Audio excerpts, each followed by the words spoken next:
Now we'll get into the study of fungi, which is mycology. We have a really excellent mycologist in the Department of Biology, Dr. Moyich.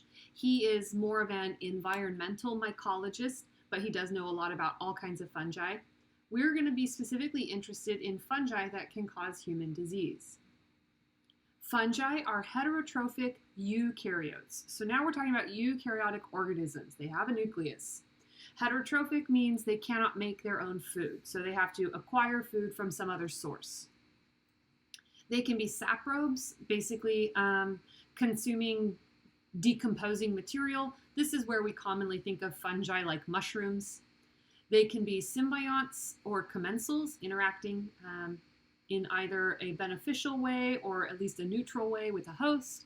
Or, of course, they can be parasites and cause disease. Most of the time, fungal infections are not terribly common in humans. We generally see them as opportunistic infections, so in our patients who have some sort of immune deficiency. Based on morphology, we classify fungi as a yeast or a mold. Yeasts are going to be unicellular, and they replicate by budding or by fission. So fission is basically, it grows, it divides in two.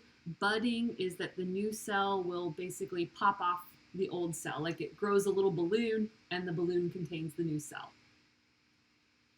Some of the features of fungi are highlighted here. Fungi have a cell wall. It is made of chitin.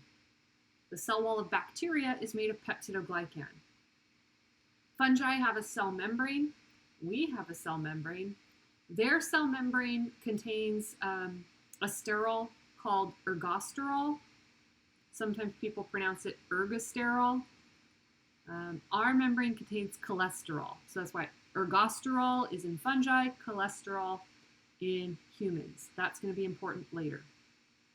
They have classic eukaryotic organelles like a nucleus, Golgi apparatus, endoplasmic reticulum, and mitochondria.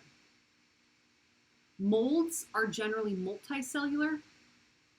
They will form hyphae, which are these long, stringy structures. And when you get all the hyphae together, they make up a fungal mat, which we call a mycelium. Molds will generally reproduce by spores, and that can be sexual reproduction or asexual reproduction. With yeasts, it's usually asexual because it's a single yeast basically copying itself. And some fungi can be dimorphic. They can switch between a yeast stage and a mold stage.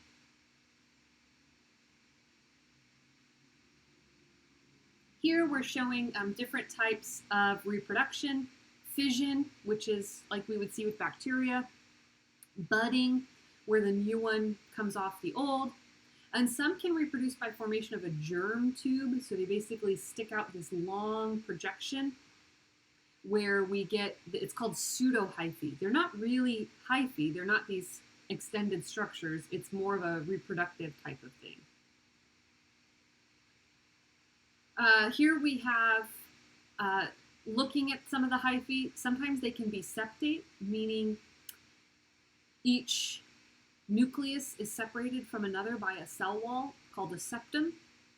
Sometimes they're cenocytic, they don't have a division, so it almost looks like a multinucleate cell.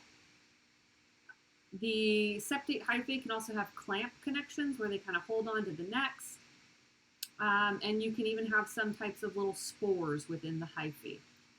We're not going to talk very much about any of this, but it's just a little bit of the basics of fungal biology. If you're interested in fungi, I highly recommend taking one of Dr. Moyich's classes. There are various types of mycoses or fungal infections. Superficial mycoses are superficial. They're limited to the superficial surfaces of skin or hair. They are not destructive. They generally don't trigger an immune response, and they are mostly cosmetic. What we'll see is they tend to cause discoloration of the skin. Cutaneous infections affect the keratinized layer of the skin. These can also affect hair and nails. You may get an immune response. itching, scaling, broken hair, discolored nails. Subcutaneous, those involve connective tissue and muscle. They can lead to abscesses, non-healing ulcers, but they generally will remain localized, so they won't usually go systemic.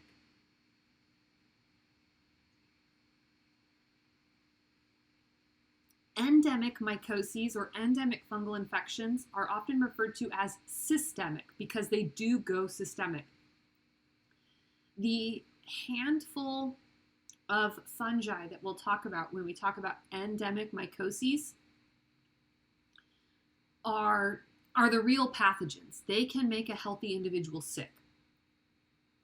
They are most often acquired through inhalation of spores, and then they can disseminate from the lungs to the rest of the body. So these are the really dangerous fungal infections for healthy individuals. Dangerous for anybody else who has any sort of immune compromised situation, open wounds. These are going to be opportunistic fungal infections. Generally, an opportunistic fungal infection is going to be caused by a fungus that's normally found in the environment or as a commensal organism on the body. And again, we'll talk about organisms that fit into all of these categories. Primary fungal pathogens, those endemic fungi, cause disease in healthy individuals, and there are very few species that are able to do this. In fact, we are only going to talk about 3 genera of fungi that are capable of causing systemic infections that are found in the United States. Coccidioides, which is found here in California, Blastomyces, and Histoplasma, which are found more on the East Coast. They possess virulence factors that allow for a breach of host defenses. The majority of the other fungi don't want to be in a living body. That is not their goal. They are happy to be in the environment. They're happy to be commensal with the human body, but they don't want to be in there causing disease. They don't have the capabilities to do it unless you're sick. These primary pathogens, they can get you no matter what. What a lot of these primary pathogens have in common is that they do have 2 phases of growth. They have a saprobic mold stage in the soil. They have septate hyphae. They produce spores that can then enter a parasitic phase where they reproduce asexually, almost like yeast, in the respiratory mucosa. Some of the different fungal virulence factors that we'll talk about can include dimorphism, the ability to switch from a mold to a fungus, or a mold to a yeast, the ability to reproduce at different temperatures, adhesion, stimulating the immune response, evading the immune response, stealing host nutrients, and various enzymes and proteases. So really, the only thing that fungi do that can be different from what other organisms we've talked about already can do is that dimorphism. And even then, we did talk about like the Chlamydiaceae that have the reticulate body and the elementary body, so it's kind of a dimorphism.